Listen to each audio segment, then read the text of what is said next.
Hello friends, welcome back to English class. ತಡ ಮಾಡೋದು ಬೇಡ, ಏನಿದೆ ಅಂತ ನೋಡೋಣ ಇವತ್ತಿನ ಕ್ಲಾಸ್ನಲ್ಲಿ. Let's start.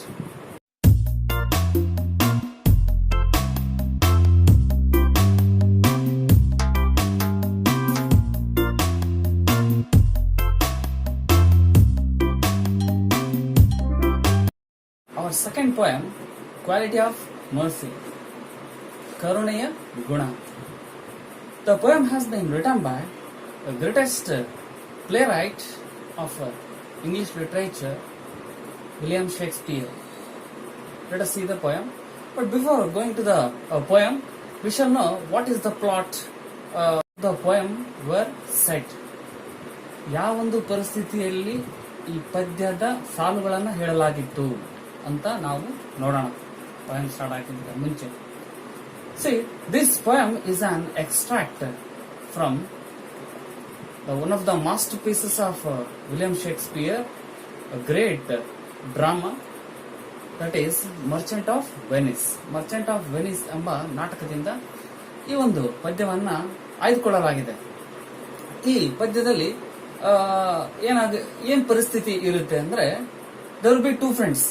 There are two friends, Antonio and Bassanio. Antonio ಮತ್ತು ಬೊಸಾನಿಯೋ ಅಂತ ಇಬ್ರು ಫ್ರೆಂಡ್ಸ್ ಇರ್ತಾರೆ, ವೆರಿ ಕ್ಲೋಸ್ ಫ್ರೆಂಡ್ಸ್.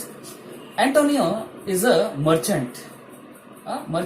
ಇಲ್ಲಿ ವೆನಿಸ್ ನಗರದಲ್ಲಿ, ಇಟಲಿಯಲ್ಲಿ ಇರ್ತಕ್ಕಂಥ ವೆನಿಸ್ ನಗರದಲ್ಲಿ he is a merchant. Bassanio wants to marry, Antonio's friend Bassanio wants to marry Portia. Portia ಅನ್ನೋ ಹುಡುಗಿನ ಮದುವೆ ಆಗ್ಬೇಕಾಗಿರುತ್ತೆ. Portia is from rich family. Portia ಅನ್ನೋಳು ಒಂದು ಒಳ್ಳೆ ರಾಜವಂಶಸ್ಥ ಇರ್ತಾಳೆ. ಅವಳಿಗೆ ಮದುವೆ ಆಗ್ಬೇಕಾಗಿರುತ್ತೆ Bassanio. So he was in need of money. ಅವನಿಗೆ ಹಣದ ಅವಶ್ಯಕತೆ ಇರುತ್ತೆ. For that he goes to Antonio. ಅವನು ಹಣಕ್ಕೋಸ್ಕರ ಆಂಟೋನಿಯೋ ಅಂತ ಹೋಗ್ತಾನೆ. As he was merchant, he will be is a merchant. ಅವನು ಮರ್ಚೆಂಟ್ ಆಗಿರೋದ್ರಿಂದ ಆಂಟೋನಿಯೋ ಅವನ ಹತ್ರ ಹೋಗ್ತಾನೆ. But at that time Antonio's all wealth, ಅಂದ್ರೆ ಅವನ ಸಂಪತ್ತನ್ನೆಲ್ಲ he has put in some business. ಅವನು ಯಾವುದೋ ಒಂದು ಬಿಸ್ನೆಸ್ ಅಲ್ಲಿ ಹಾಕ್ಬಿಟ್ಟಿರ್ತಾನೆ. he was in short of money, he was in short of wealth.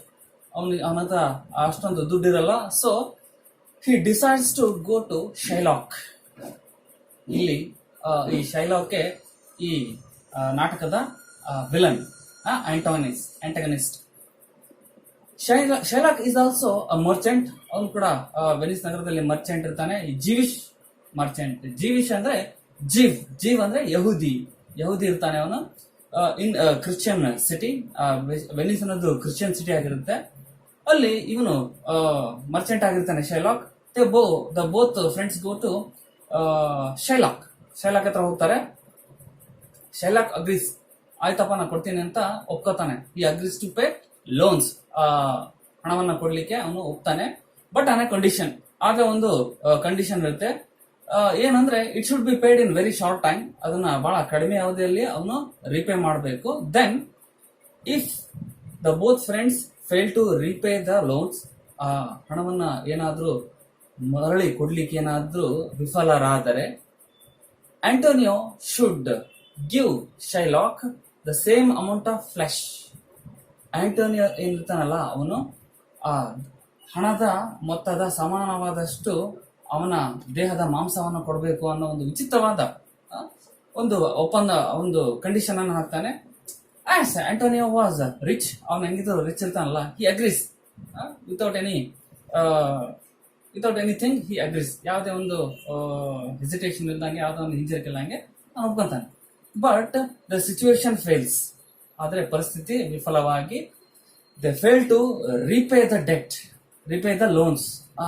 ಅವನಿಂದ ಶೈಲಾಕಿಂದ ಪಡೆದಂತಹ ಏನ್ ಹಣ ಇರುತ್ತಲ್ಲ ಅದನ್ನ ವಾಪಸ್ ಕೊಡ್ಲಿಕ್ಕೆ ಆಗಲ್ಲ ಅವರಿಗೆ. So the day comes. ಅವರು ಫಿಕ್ಸ್ ಮಾಡಿದಂತ, ಅವರು ಒಪ್ಪಂದ ಮಾಡಿಕೊಂಡಂತ ದಿನ ಬರುತ್ತೆ. ಅವಾಗ ಏನಾಗುತ್ತೆ, ಪೋರ್ಷಿಯಾ ಮಧ್ಯದಲ್ಲಿ ಬಂದು ವೆನಿಸ್ನ ರಾಜನ ಹತ್ರ ಹೋಗ್ತಾರೆ. ವೆನಿಸ್ನ ರಾಜನ ಹತ್ರ ಹೋದಾಗ ಕರುಣೆ ತೋರಿಸಿ ಆಂಟೋನಿಯೋ ಮೇಲೆ, ಆಂಟೋನಿಯೋ ಇಲ್ಲಿದ್ದಾನಲ್ಲ ಅವನ ಮೇಲೆ ಕರುಣೆ ತೋರಿಸಿ, ಕರುಣೆಯ ಗುಣ ಹೇಗಿರುತ್ತೆ ಅಂತ ಹೇಳ್ತಾಳೆ. ಆವಾಗ ಈ ಪೊಯಂ ನ ಲೈನ್ಸ್ ಗಳನ್ನ ಪೋರ್ಷಿಯಾ ಹೇಳ್ತಾಳೆ. ಅಂದ್ರೆ ಈ ಪೋಯಂನಲ್ಲಿ ಬರ್ತಕ್ಕಂತ ಸಾಲುಗಳನ್ನೆಲ್ಲ ಹೇಳಿದವಳು ಆ ನಾಟಕದಲ್ಲಿ ಪೋರ್ಷಿಯಾ. ಅರ್ಥ ಆಯ್ತಾ? ನೆನ್ಪಿಟ್ಕೊಳ್ಳಿ ಚೆನ್ನಾಗಿ. Let us see the poem Quality of Mercy by William Shakespeare. The quality of mercy is not strained. It droppeth as the gentle rain from heaven upon the place beneath. It is thrice blessed. It blesseth him that gives and him that takes. It is mightiest in the mightiest it becomes. See, quality of mercy is not strained. Quality ಅಂದ್ರೆ ಗುಣ. ಈ mercy ಅಂದ್ರೆ ಕರುಣೆ. ಕರುಣೆಯ ಗುಣ ಯಾವಾಗ್ಲೂ is not strained. Strained ಅಂದ್ರೆ ಬಲವಂತದಿಂದ ಬರುವಂತಹದ್ದಲ್ಲ. ಕರುಣೆಯ ಗುಣ ಬಲವಂತದಿಂದ ಬರುವಂತಹದ್ದಲ್ಲ. It droppeth as the gentle drain from heaven. Droppeth ಅಂದ್ರೆ ಇದು ಹಳೆ ಇಂಗ್ಲಿಷ್ ಪದ. ಇವಾಗಿನ ಅದಕ್ಕೆ ಸಮನಾಗಿರ್ತಕ್ಕಂಥ ಪದ ಡ್ರಾಪ್ಸ್. ಡ್ರಾಪ್ಸ್ ಅಂದ್ರೆ ಬೀಳೋದು. ಹನಿ, ಆಕ್ಚುಲಿ ಹನಿ. ಡ್ರಾಪ್ಸ್ ಅಂದ್ರೆ ಬೀಳೋದು ಕೂಡ ಅಂತ ಅರ್ಥ ಆಗುತ್ತೆ.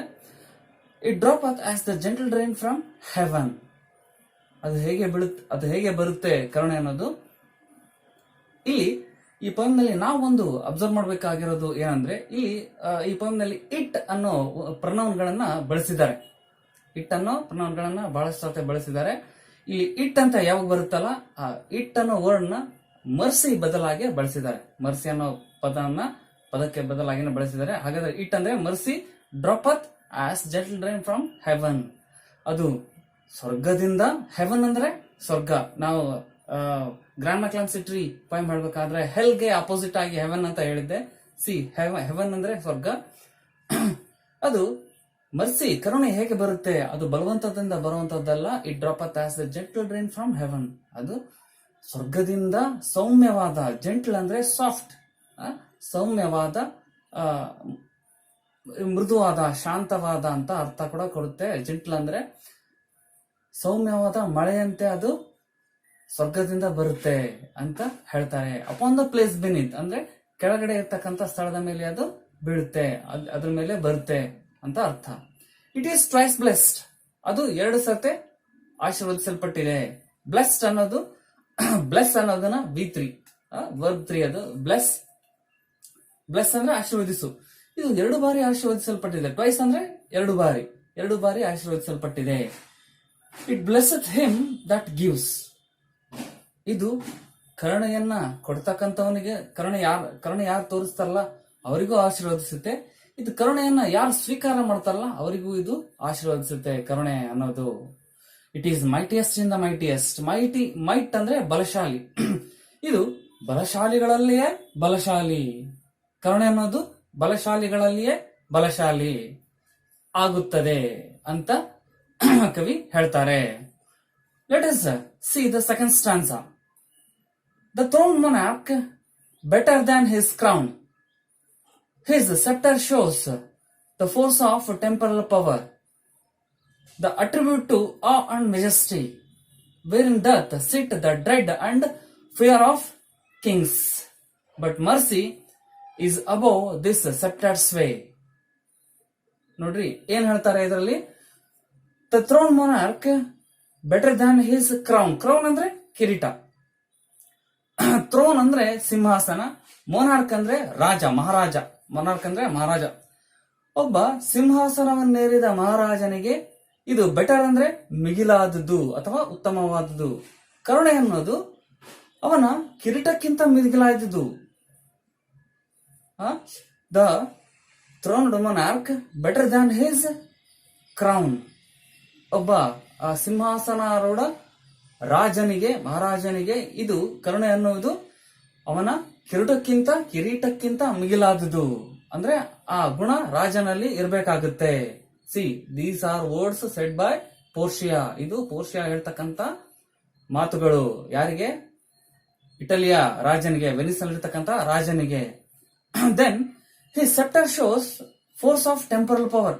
ಸೆಪ್ಟರ್ ಅಂದ್ರೆ ರಾಜ ಹಿಡ್ಕೊಂಡಿರ್ತಾನಲ್ಲ, ರಾಜದಂಡ. ಆ ರಾಜದಂಡಕ್ಕೆ ಇದರಲ್ಲಿದೆ, ಇಲ್ಲಿ ಕಾಣಿಸ್ತಾ ಇದೆ ನೋಡಿ. ರಾಜದಂಡಕ್ಕೆ ಸೆಪ್ಟರ್ ಅಂತ ಕರೀತಾರೆ. ಆ ರಾಜದಂಡ ಅವನ ಅಧಿಕಾರದ ಒಂದು ಸಂಕೇತ. ರಾಜದಂಡ ಅನ್ನೋದು ಅಧಿಕಾರದ ಸಂಕೇತ. His sceptre shows the force of temporal power. Temporal power ಅಂತ ಒಂದು ವರ್ಡ್ ಇದೆ. ಟೆಂಪರಲ್ ಅಂದ್ರೆ ಇಹಲೋಕದ, ಅಂದ್ರೆ ಪ್ರಾಪಂಚಿಕ, ಕಣ್ಣಿಗೆ ಏನ್ ಕಾಣಿಸುತ್ತಲ್ಲ ಆ ಒಂದು ಇಹಲೋಕದ ಅಧಿಕಾರವನ್ನ ಅದು ತೋರಿಸುತ್ತೆ. ಫೋರ್ಸ್ ಅಂದ್ರೆ ಬಲ, ಆ ಅಧಿಕಾರದ ಬಲವನ್ನ ರಾಜದಂಡ ಸೆಪ್ಟರ್ ತೋರಿಸುತ್ತೆ. ದ ಅಟ್ರಿಬ್ಯೂಟ್ ಟು ಆ ಅಂಡ್ ಮೆಜೆಸ್ಟಿ. ಇದು ಏನ್ ತೋರಿಸುತ್ತೆ ಆ ಸೆಪ್ಟರ್ ಅಂದ್ರೆ ಅದು ಅಟ್ರಿಬ್ಯೂಟ್ ಅಂದ್ರೆ ಗುಣ. ಎದರ ಗುಣ? ಆ ಅಂದ್ರೆ ಭಯ ಮತ್ತು ಗಾಂಭೀರ್ಯ. ಆ ಅಂದ್ರೆ ಭಯ, ಮೆಜೆಸ್ಟಿ ಅಂದ್ರೆ ಗಾಂಭೀರ್ಯ. ಭಯ ಮತ್ತು ಗಾಂಭೀರ್ಯದ ಸಂಕೇತ. ಯಾರಾದ್ರೂ ರಾಜ ಬರ್ತಾರಂದ್ರೆ ಭಯ ಆಗುತ್ತೆ.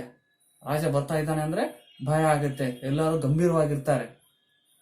ಅದರ ಒಂದು ಸಂಕೇತ ಸೆಪ್ಟರ್, ರಾಜದಂಡ. Wearing doth sit dread and fear of kings. Doth ಅಂದ್ರೆ ಇದು again it is old English, new English is does. Wearing doth does sit. Sit ಅಂದ್ರೆ ಕೂಡು. ಡ್ರೆಡ್ ಅಂದ್ರೆ ಡ್ರೆಡ್ ಅನ್ನೋ ಪದದ ಅರ್ಥ ದಿಗಿಲು. ಫಿಯರ್ ಅಂದ್ರೆ ಗೊತ್ತು ನಿಮಗೆ, ಭಯ. ಆ ಅಧಿಕಾರದಲ್ಲಿ ಆ ರಾಜನ ಚಿತ್ರ ಹೇಗಿರುತ್ತೆ ಜನರ ಮನಸ್ಸಿನಲ್ಲಿ ಅಂದ್ರೆ ಅದು ದಿಗಿಲು ಹುಟ್ಟಿಸ್ತಕ್ಕಂಥದ್ದು. ದಿಗಿಲು ಇರುತ್ತೆ, ರಾಜನ ಕಂಡ್ರೆ ಭಯ ಇರುತ್ತೆ. ಆ ಸೆಪ್ಟರ್ ಅದರ ಸಂಕೇತವಾಗಿರುತ್ತೆ ಅಂತ ಹೇಳ್ತಾರೆ. But mercy is above the sceptre's way. ಆದ್ರೆ ಮರ್ಸಿ, ಕರುಣೆ ಅನ್ನೋದು ಇವೆಲ್ಲದಕ್ಕಿಂತ ಮಿಗಿಲಾದುದು. ಸ್ವೇ ಅನ್ನೋ ಒಂದು ವರ್ಡ್ ಇದೆ, ಸ್ವೇ, SWA. ಸ್ವೇ ಅಂದ್ರೆ ಕಂಟ್ರೋಲ್. ಇದು ರಾಜದಂಡದ ಕಂಟ್ರೋಲ್ಗಿಂತ ಇದು ಮಿಗಿಲಾದುದು. ರಾಜದಂಡನ ಒಂದು ಪ್ರಭಾವಕ್ಕಿಂತ ಮರ್ಸಿ, ಕರುಣೆ ಅನ್ನೋದು ಮಿಗಿಲಾದುದು ಅಂತ ಪೋರ್ಷಿಯಾ ಹೇಳ್ತಾಳೆ. Let us look at the third ಸ್ಟಾನ್ಸಾ. It is enthroned in the heart of kings. It is an attribute to God himself, and earthly power doth then show likest gods when mercy seasons justice. ನೋಡಿ ಎಷ್ಟು ಚೆನ್ನಾಗಿ ಹೇಳ್ತಾರೆ. It is enthroned in the heart of kings. ಇದು it ಅಂದ್ರೆ again mercy is enthroned in heart of kings. ಈ mercy ಅನ್ನೋದು throne ಅಂದ್ರೆ ಯಾವಾಗಲೇ ಹೇಳಿದೆ, ಥ್ರೋನ್ ಅಂದ್ರೆ ಸಿಂಹಾಸನ. ಇದು ರಾಜನ ಹೃದಯ ಸಿಂಹಾಸನವನ್ನೇರಿ ಕುಳಿತಿದೆ. ಇದು ಮರ್ಸಿ ಅನ್ನೋದು, ಕರುಣೆ ಅನ್ನೋದು ರಾಜನ ಹೃದಯ ಸಿಂಹಾಸನವನ್ನೇರಿ ಕುಳಿತಿದೆ. It is an attribute to God himself. ಇದು ದೇವರ ಗುಣಲಕ್ಷಣವೇ ಆಗಿದೆ.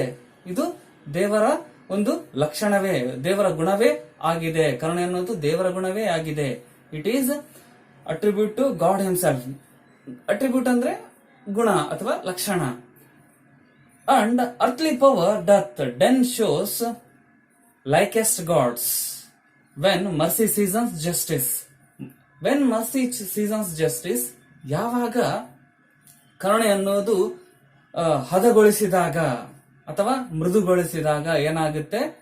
ಅರ್ಥ್ಲಿ ಪವರ್ ಅಂದ್ರೆ ಇಹಲೋಕದ ಅಧಿಕಾರ, ಭೂಮಿ ಮೇಲಿನ ಅಂದ್ರೆ ಕಣ್ಣಿಗೆ ಕಾಣುವ ಅಧಿಕಾರ ಏನಾಗುತ್ತೆ? ದೇವರ ಅಧಿಕಾರದಂತೆ ಆಗುತ್ತೆ. ಲೈಕೆಸ್ಟ್ ಅಂದ್ರೆ ಲೈಕ್ ಅಂದ್ರೆ ಹಾಗೆ, ಅಂತೆ. ಗಾಡ್ಸ್ ಅಂದ್ರೆ ದೇವರಂತೆ. ಈ ಯಾವಾಗ ನಮ್ಗೆ ಕರುಣೆಯನ್ನ ಮೃದುಗೊಳಿಸಿದಾಗ ಏನಾಗುತ್ತೆ? ಮೃದುಗೊಳಿಸಿದಾಗ ಅಂದ್ರೆ ಕರುಣೆಯನ್ನ ತೋರಿಸಿದಾಗ ನಮಗೆ ಇಟ್ ಬಿಕಮ್ಸ್ ಲೈಕೆಸ್ಟ್ ಗಾಡ್, ಅದು ದೇವರಂತೆನೆ ಆಗುತ್ತೆ ಅಂತ ಹೇಳ್ತಾಳೆ. ಚೆನ್ನಾಗಿತ್ತಲ್ವಾ? ಈ ಪೋಯಮ್ ಏನಿದೆಯಲ್ಲ, this poem is for memorisation. ಇದು 4 ಎಕ್ಸಾಮ್ ನಲ್ಲಿ 4 ಮಾರ್ಕ್ಸ್ ಗೆ ಮೆಮರೈಸೇಷನ್ ಇರುತ್ತೆ, ಕಂಠಪಾಠಕ್ಕೆ ಇರುತ್ತೆ. ಮೆಮರೈಸೇಷನ್ ಅಂದ ತಕ್ಷಣ ಈಸಿ ಆಗಿ ಇರ್ಬೋದು, ಬರೆದು ಬಿಡ್ಬೋದು ಅಂತ ನಾವು ಅನ್ಕೋಬಹುದು. ಆದ್ರೆ ಅಕ್ಯುರೇಟ್ ಆಗಿ ಬರಬೇಕಾಗುತ್ತೆ. ಕೆಲವೊಂದು ಟಿಪ್ಸ್ ಗಳನ್ನ ಹೇಳ್ತೇನೆ, ಸರಿಯಾಗಿ ನೋಡ್ಕೊಳ್ಳಿ, ಆಯ್ತಾ? ನನ್ನ ತಲೆಯಲ್ಲಿ ಇರುತ್ತೆ ಪೋಯಮ್ ಅಂದ್ರೆ ಈಸಿ ಬರ್ದ್ಬಿಡ್ಬೋದು ಅಂತ. ಆದ್ರೆ ಕೆಲವೊಂದು ರೂಲ್ಸ್ ಅನ್ನ ಫಾಲೋ ಮಾಡಬೇಕಾಗುತ್ತೆ. ಏನು ಅದು ಅಂದ್ರೆ, ಫಸ್ಟ್ ಇಟ್ ಇಸ್ ನಾಟ್ ನೆಸರಿ, ಇದನ್ನ ಬರೀಲೇಬೇಕು ಅಂತ ಏನಿಲ್ಲ. ಆದ್ರೆ ಬರೆಯೋಣ, ಚೆನ್ನಾಗಿ ಕಾಣುತ್ತೆ, ಚೆನ್ನಾಗಿರುತ್ತೆ, ಇಂಪ್ರೆಷನ್ ಕ್ರಿಯೇಟ್ ಮಾಡುತ್ತೆ ಇವ್ಯಾಲ್ಯೂಯೇಟರ್ ಮೇಲೆ. ನೋಡಿ, first right the title of the poem. ಯಾವ್ದು? ಕ್ವಾಲಿಟಿ ಆಫ್ ಮರ್ಸಿ ಬರಿತಾ ಇದ್ದೀರಿ ಅಂದ್ರೆ ಕ್ವಾಲಿಟಿ ಆಫ್ ಮರ್ಸಿ ಅಂತ ದೊಡ್ಡದಾಗಿ ಬರೆದು ಅಂಡರ್ಲೈನ್ ಮಾಡಿ. Next below that right the poets name, William Shakespeare ಅಂತ ಬರೀರಿ. ದೆನ್ ಥರ್ಡ್ ಪಾಯಿಂಟ್, ಮೂರನೇ ಏನು ಅಂಶ ಅಂದ್ರೆ ಮೇಂಟೈನ್ ನೀಟ್ನೆಸ್, ನೀಟಾಗಿ ಬರೀರಿ. ಯಾವ ವರ್ಡ್ ಎಲ್ಲಿಂದ ಸ್ಟಾರ್ಟ್ ಆಗಬೇಕು, ಎಲ್ಲಿಗೆ ಎಂಡ್ ಆಗಬೇಕು ಅನ್ನೋದು ಬಹಳ ಗಮನದಲ್ಲಿರಬೇಕು. Fourth one is very important, punctuation marks. ಎಲ್ಲಿ ಕಮ, ಎಲ್ಲಿ ಫುಲ್ ಸ್ಟಾಪ್, ಎಲ್ಲಿ ಸೆಮಿಕೋಲನ್, ಎಲ್ಲಿ ಅಪಾಸ್ಟ್ರಫಿ ಬರುತ್ತೆ. ಫಾರ್ ಎಕ್ಸಾಂಪಲ್ ನೋಡಿ, ಫಸ್ಟ್ ಲೈನ್ ನಲ್ಲಿ ಸ್ಟ್ರೈನ್ಡ್ ಅಂತ ಇದೆ ಒಂದು ವರ್ಡ್, ಕೊನೆ ವರ್ಡ್ ಸ್ಟ್ರೈನ್ಡ್ ಅಂತ ಇದೆ. ಅದರಲ್ಲಿ ಎನ್ ಆದ್ಮೇಲೆ ಅಪಾಸ್ಟ್ರಫೆ ಇದೆ. ಇವನ್ನ ಇಂತ ಚಿಕ್ಕ ವಿಷಯ ಕೂಡ ನಾವು ಗಮನದಲ್ಲಿ ಇಟ್ಕೊಂಡಿರ್ಬೇಕು. Then upper case and lower case ಹೇಳಿದೆ ನಾನು, ಎಲ್ಲಿ ಸ್ಮಾಲ್ ಲೆಟರ್ಸ್ ಬರಿಬೇಕು, ಎಲ್ಲಿ ಬಿಗ್ ಲೆಟರ್ಸ್ ಬರಿಬೇಕು ಅಂತ. ಪೊಯಮ್ ನ ಪ್ರತಿ ಸಾಲಿನ ಮೊದಲನೇ ಲೆಟರ್ ಏನಿರುತ್ತಲ್ಲ that should be in upper case, ಅದು ಕ್ಯಾಪಿಟಲ್ ಲೆಟರ್ ನಲ್ಲೇ ಬರಿಬೇಕು. ಇದನ್ನೆಲ್ಲ ಫಾಲೋ ಮಾಡಿದ್ರೆ you will get definitely 4 marks. Next poem.